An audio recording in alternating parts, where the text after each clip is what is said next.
So this morning we're going to be moving into phase 2 of our spiritual exercise series. The last few weeks that we've been together, we've been talking about the core 4, that is which the internal development of your spiritual development. Now, do you remember what the core 4 are?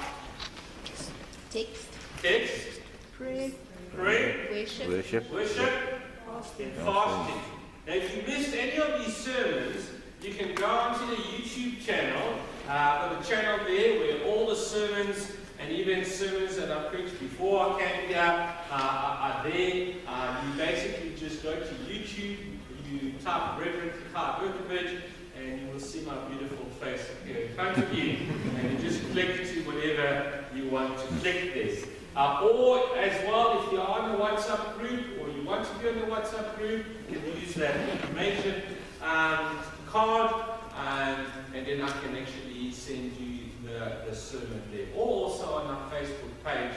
If you're on Facebook and you liked our Facebook page, you see I always post it in there. So there's no excuse for you not to stay connected with us, whether you're here or not. So that was a square. If I can ask Danny to put the first slide on. Remember I handed that handout to you. There are a few hands that's still available on the information list.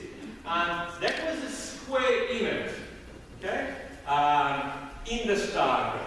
And now we are moving into the circle. Next slide. So now we're going to look at, in the next few weeks, we're going to be looking in the circle. The circle represents the healthy community section. Okay? What is a healthy community? Today we're actually going to be talking about ownership and relationship. Now you might have heard some of these things that I'm going to tell you about before, but it's important for me to review it and put that context into this topic. Now, when God made the world, He created it and He formed Adam out of the dust, right? And gave him the responsibility of being the steward of creation, steward of the garden. He had dominion over it and he kind of was in charge of managing creation for God. And the first job on the task list of Adam was to name the animals. Now, if you are a creative person, you will love the remainder of the story. Because if you're a creative person, this is like, wow, I mean, you see this animal, this looks like a rhinoceros, or this looks like an elephant, or like, yo, look at this giraffe, and you actually get to name all these things, all these trees, and all these birds, and all these animals. But if you're an electrical kind of person, you're going to hate every minute of it. Okay? Because this part of the story is not for you. If you could name the animals as an electrical person, you're probably going to call them 1, 2, 3, 4, and 5. Okay? But here is the thing. Adam goes to name the animals, and as he does this, God notices something about him that is not good. God notices something about Adam that is not good. And it kind of sets the stage of everything that we're going to talk about within this circle. So if we can have a look at Genesis chapter 2, verse 18. The Lord said, it is not good for the man to be alone. I will make a helper suitable for him. Now, for many of us, we will say that verse talks about marriage. And it is often read at weddings, and it is often preached about in weddings, and it's a proper application of this verse, so you're not going to be wrong in saying that to me. But that verse is more than just about marriage, it's about connection for not only just husband and wife, but connection to people. It is important for us to understand that because God looks at Adam here, and interesting timing by the way, because because this is just before Adam sins. Okay? And he looks at Adam, and Adam is not separated from God. As a matter of fact, at one point it says that Adam walks and talks in the garden in a way that you and I will never experience. I mean, they literally were talking to each other, walking with each other. And this is something that I don't think we'll ever, on this side of glory, we will never experience what Adam experienced before the fall. And God looks at him and he says, there is something missing. There is something missing. What's interesting is that years later, our society operates and begins to operate on very much individualism, isn't it? We're very much about ourselves. This generation of teenagers that are growing up thrives on individualism. There is no connection anymore. They can be in the same room and all of them are on a cell phone texting each other instead of opening their mouth, looking eye to eye and talking to each other. What we need to understand is one of those human traits that wants to say, I don't need you, I don't need to have a connection with you. And somehow, that kind of understanding trickles into the church, into the life of the church. For example, phrases like, I'm completed in Christ. Yes, you are completed in Christ. But it's interesting that God had it there in creation, and he changed it on purpose. I mean, here God and Adam were talking to each other, walking with each other, and he says, it's not good for men to be alone. But how could he have been alone? God was with him. God sees that there was something that even in the full access that Adam had to God, there is something that God puts in you and me that makes us need one another. Isn't it? That we need relationship. We're better in relationship with people. I'm not wanting to take your individualism away, but what I'm saying is that at the end of the day, we are created for a relationship with God and relationship with each other. And you can't neglect either this relationship or that relationship. Because otherwise, your life will go upside down, dysfunctional. I like what Psalm 133 says. If you can have a look at Psalm 133.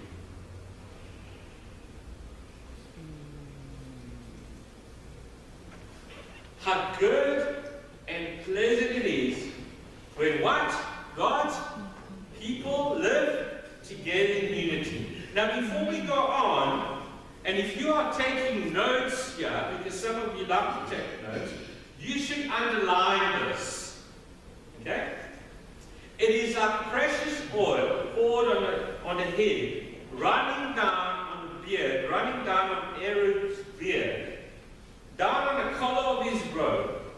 It is the dew of heaven were falling on Mount Zion, for there the Lord bestowed his blessings, even life forevermore.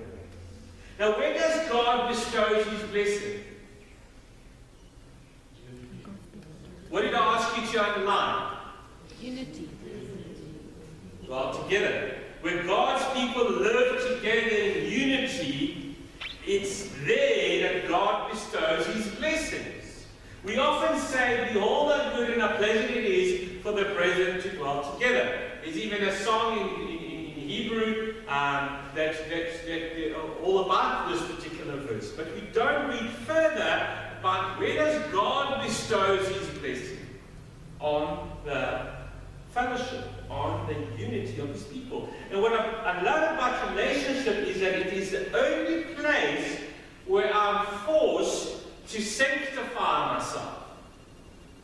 What it means is that being sanctified is the process of becoming more like Jesus. I start to look and I start to act and I start to feel more and more like Jesus. And that is growing up in our faith. Isn't it that that's what we're wanting to do, to be like Him? That big theological word, sanctification, basically means growing to be like Him. Sanctified, holy. Relationship does that. Teaching doesn't. Because I can 100% agree with you, what you are saying and what you are teaching and saying it's true, and then go out and feel no desire to do anything of what I've just been taught.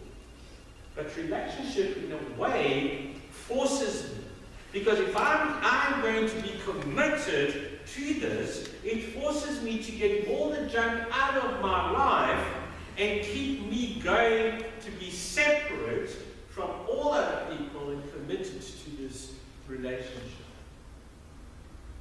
Now here's why this is so important, because what David acknowledges as he writes this psalm, what he acknowledges is that it's like an oil being poured on a head. And the picture here is kind of very cool. Because in a modern church, when we anoint people, we sort of like take this little jar of oil, this little bottle of oil, and we sort of put our fingers here, and we sort of do this, and make sure that nothing spills, and then we just go, right? So anoint you in the name of the Father, Son, and Holy Spirit. But that's not the picture that David has. In the Old Testament, when they anointed someone, they would take a jar of oil, extra virgin oil, okay? They would take a jar of oil, and they would literally pour it all over you, okay? That you are absolutely drenched and soaking this oil, this anointing, just covers everything. That's the picture that David paints when he writes this psalm. He says that Aaron, the priest, was set aside for the priesthood. And they anointed him with the oil, the jar of oil, not that, okay? The oil is a mark that he has been set aside, and the mark is this picture of the Holy Spirit coming down on him. Can you see that? The soaking, the anointing coming down on him? It will saturate and drench him, that every part of him will be covered in the Holy Spirit. That's what the picture of the oil, and that is what David says, that is what is like for you and me when brothers and sisters, when people live together in unity, when we live in unity, it's the mark that the Holy Spirit drenches us, covers us, dwells among us. Does it make sense? Not like this little... I mean, just imagine this huge barrel of oil being poured upon us from the heavens as a blessing. The mark that we fight for relationship rather than arguing and fighting with each other. That's the mark that God is who He says He is to us. And that's how we should treat one another. Look at Micah chapter 6, verse 6 to 8.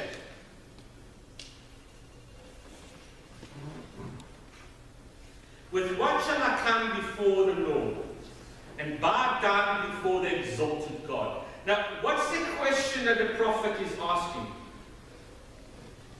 Come before the Lord and bow down. What does that sound like? Worship. Okay? How do I worship God? That's the question that he's asking. Now, for them, the sacrifice was the worship of God. In that time, when you sacrificed an animal, or when you sacrificed, when you brought an offering of wheat or whatever, that was an offering to God. That was a worship to God. So he's saying to God, how would I bow down before the exalted? How am I going to worship this God? Shall I come before Him with burnt offering? with calves a year old? Will the Lord be pleased with thousands of rams, with 10,000 rivers of olive oil? Shall I offer my firstborn for my transgressions? Because that's what the other tribes around, other nations around would actually have human sacrifice. Or the fruits of my body for the sin of my soul? Look at what he's saying here. Are all these things, God, are all these things, is that what you want me to bring to you in worship? And check this out. He has shown you, a mortal, what is good. And what does the Lord requires of you? God has already shown you. How does God want you to worship Him? This is how. To act justly, to love mercy, and to walk humbly with your God. Whatever it is to do with God, isn't it?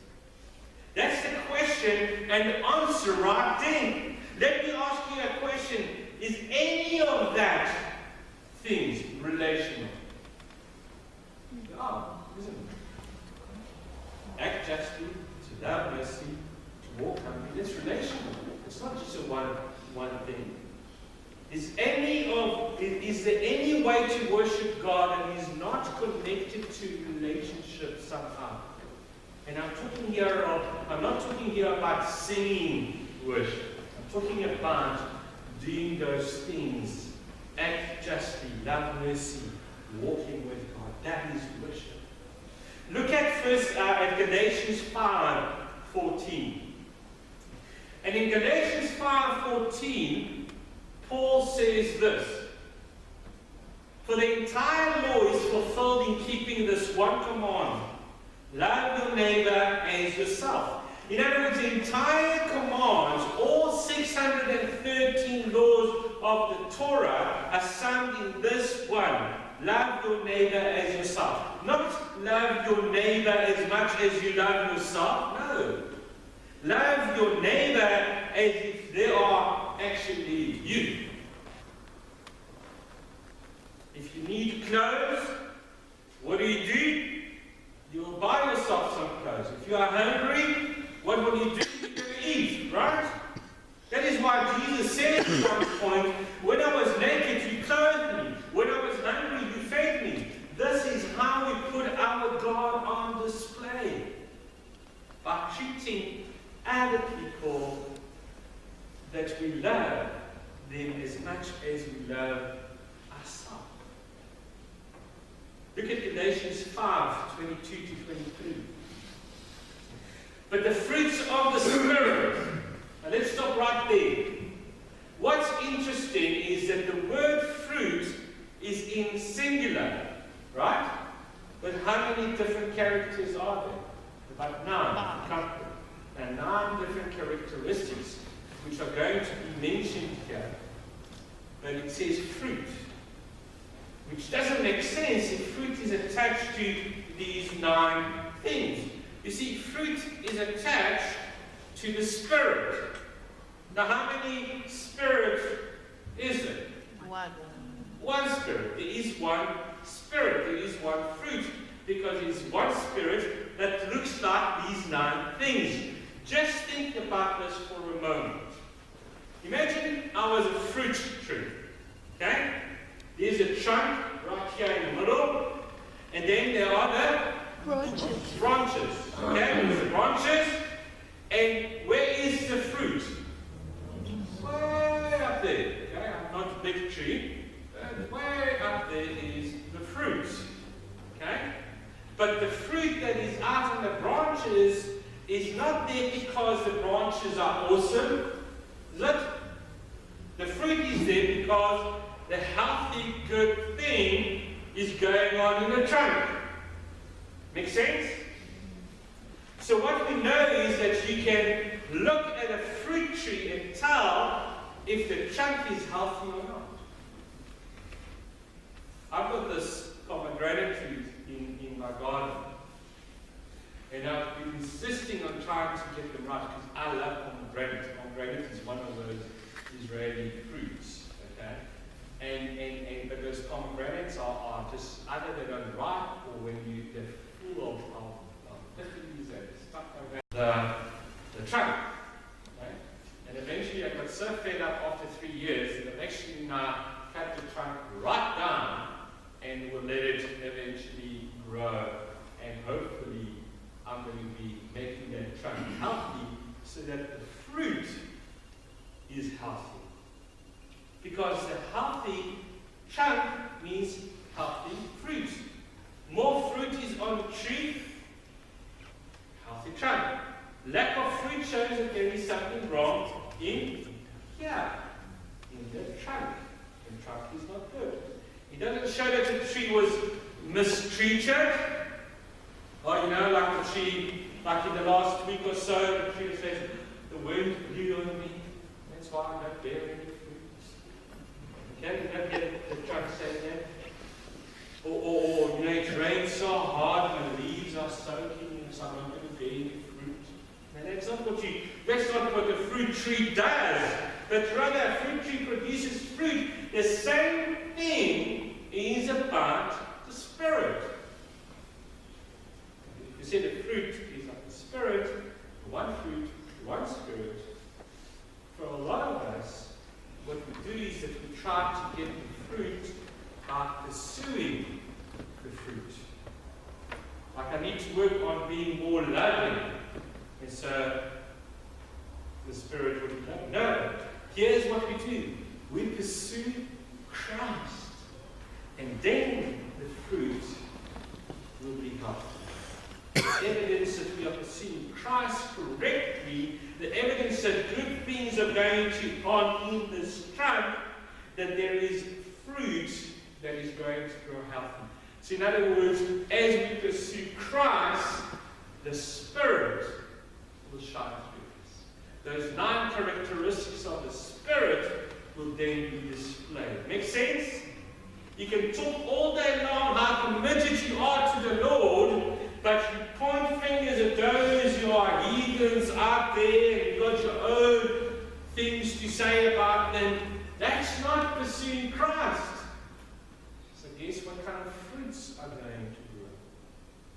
We should pursue love, joy, peace, forbearance, kindness, goodness, faithfulness, gentleness, and self-control. But it all comes out of the trunk. Now, by the way, all these 9 things, are they relational? Yeah. They are. Okay. Think about it. If the Holy Spirit is working in your life, the evidence of that is that you function better in your ability to be in a relationship with other people.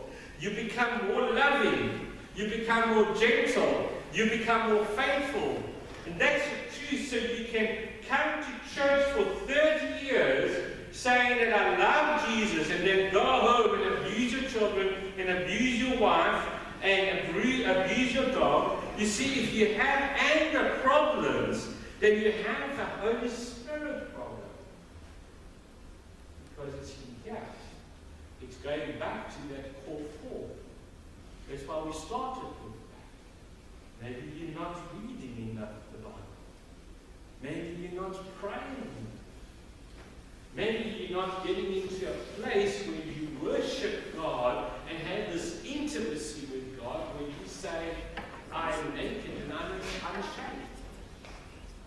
Maybe in your fasting you are looking for God to reveal something, but remember we spoke last week that fasting is not about a forward motion, but it is you looking back to see, am I aligned with Him? You see, that's what we need to ask ourselves is, are the evidence of the fruit as healthy as a healthy tree? The problem is that what we do is that we start to disconnect from relationships. Because we don't want to deal with this stuff in here. And so we disconnect. But it's wrong.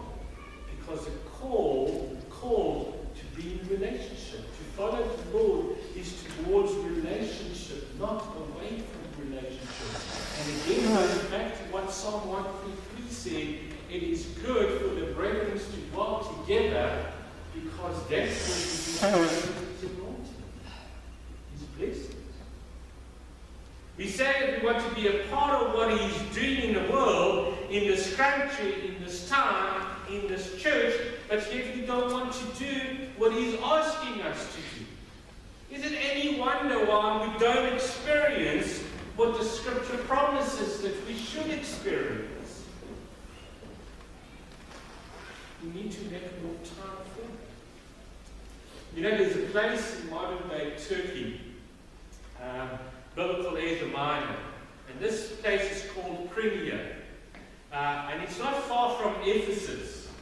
And there was a tradition that a bishop from that place in Crimea, he wrote a letter to a bishop from another church saying, what do we do if nobody shows up for the church service?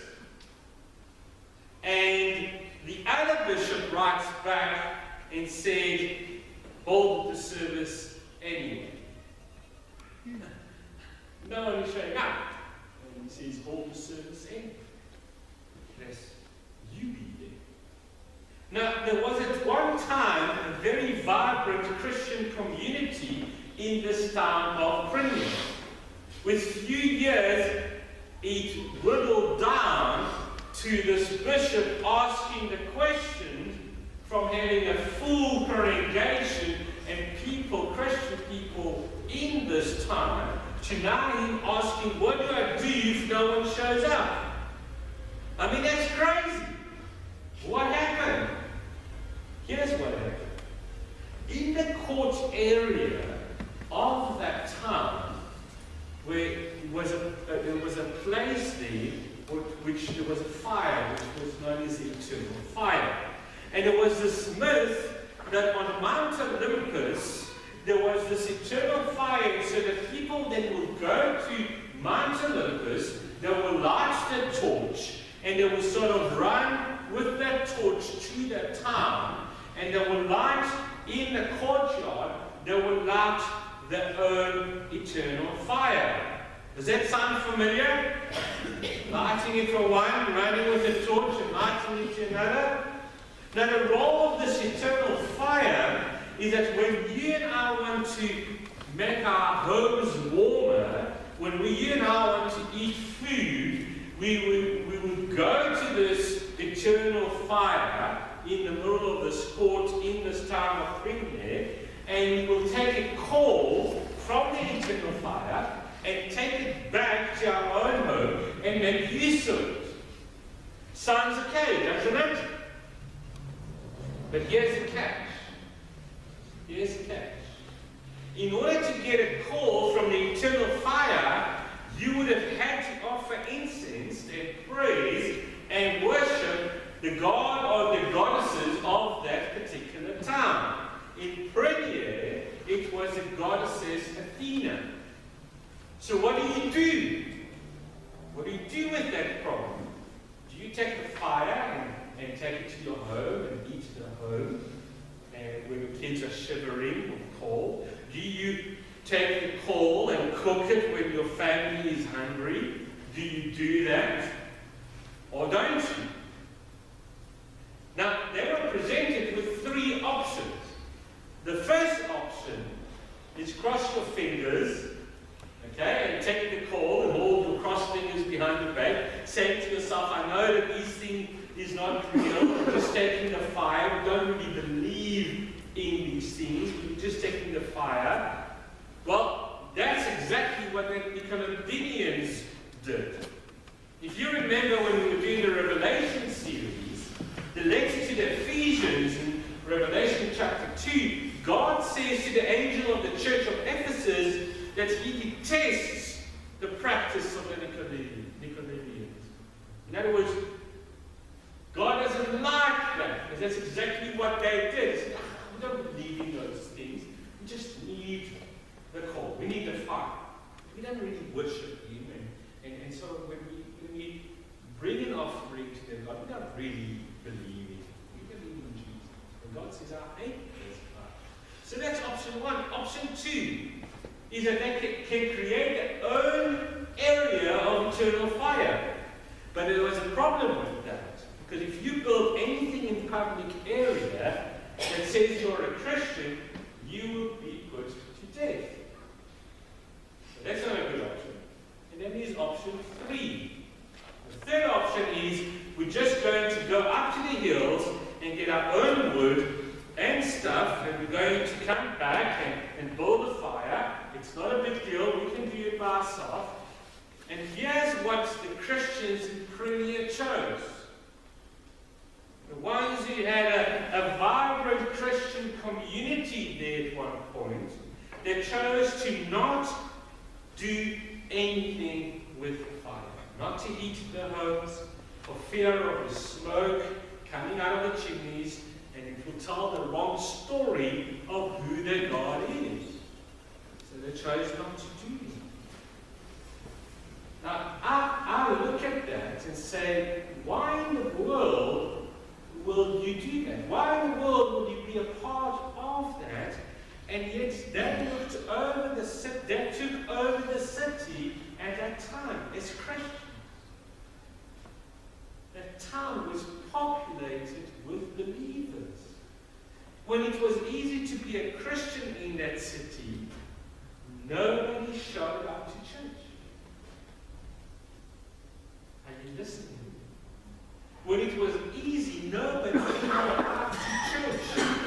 The problem for us is that in our Christian life, we look at the call that we are called to, and none of us are having the hard conversation that we should have.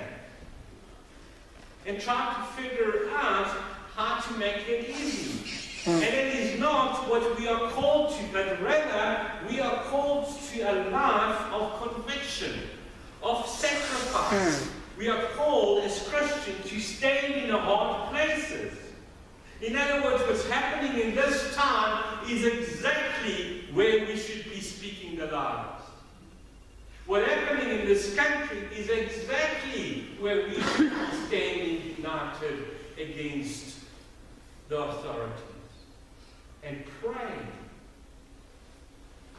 and united like we're going to be doing in 2 weeks' time as we pray together in unity. Why? Because when God sees the unities of the brothers and sisters, what happens then? He bestows His blessing. By doing it in a way that is full of grace and compassion and attention where we are. That's the conversation that you and I should have with one another. Not complaining, but doing something. Doing something about what is happening around us.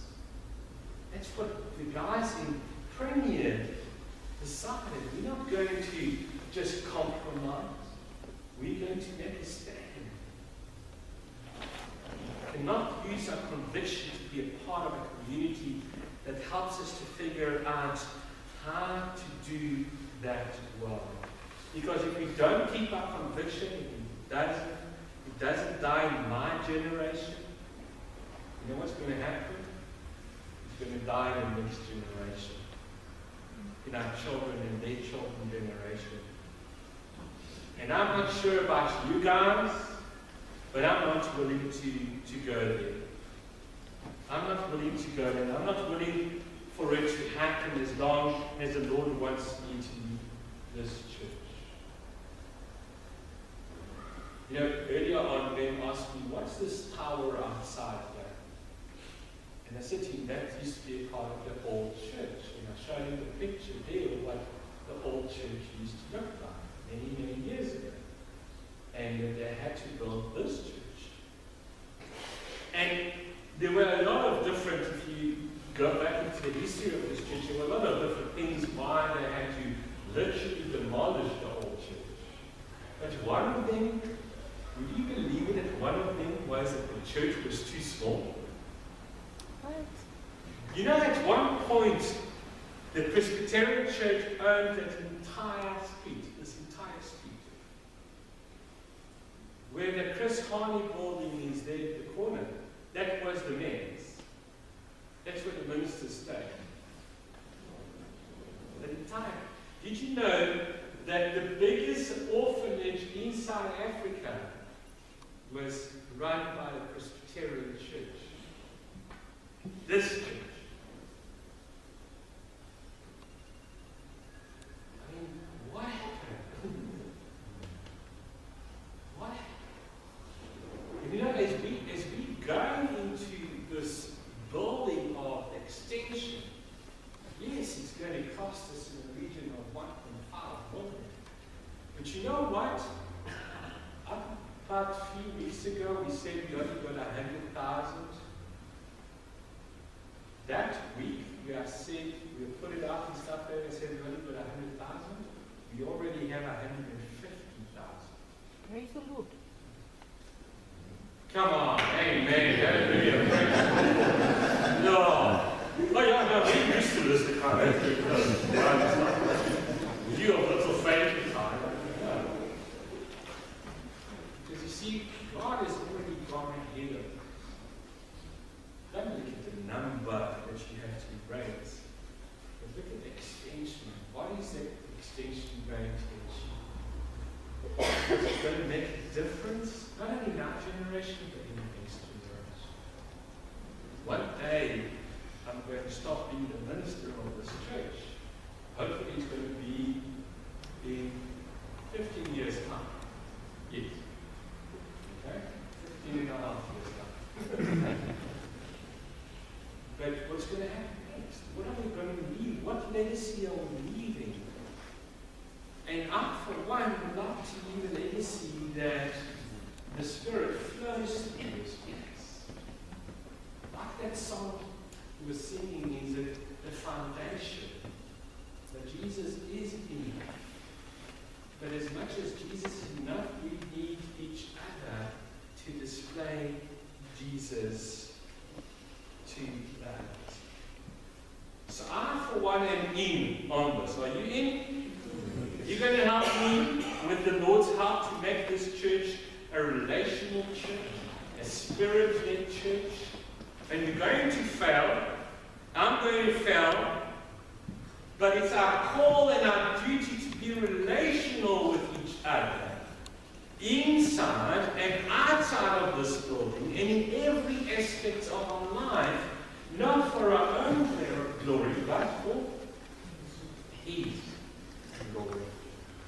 So the questions I want to leave with you this week as you continue with your time of fasting, which fruit of the Spirit do you feel God is currently busy refining in your personality? Okay? And we are heading towards what we're going to be doing as well, is we're going to actually look at the spiritual gifts. And we're going to do, I'm going to send you to do homework, to do a spiritual gift test. We're going to find out what your spiritual gift is, so that we can get you plugged into the very thing that God has called you to do. So what fruit of the Spirit do you feel God is currently developing, refining in you? Now, next one is, what are some things that you could do to elevate the unity of your home group, your cell group, the Bible study group, if you are in one? Or if you're not, what are some things that you could do to elevate the unity in the church or in your ministry? And the last one is, what is your part in helping our church family be the kind of community God is calling us to be? Right? As I said, when we're fasting, we're not just fasting for yourself, but you're fasting for the church as well. And as we do it tonight, in a united kind of way, He bestows His blessing. He pours His anointing upon us. So we are enriched. We are filled to capacity with the Spirit of God. Amen? Amen. Great. We're going to sing our last song, which I'm going to ask you to stand. You've been sitting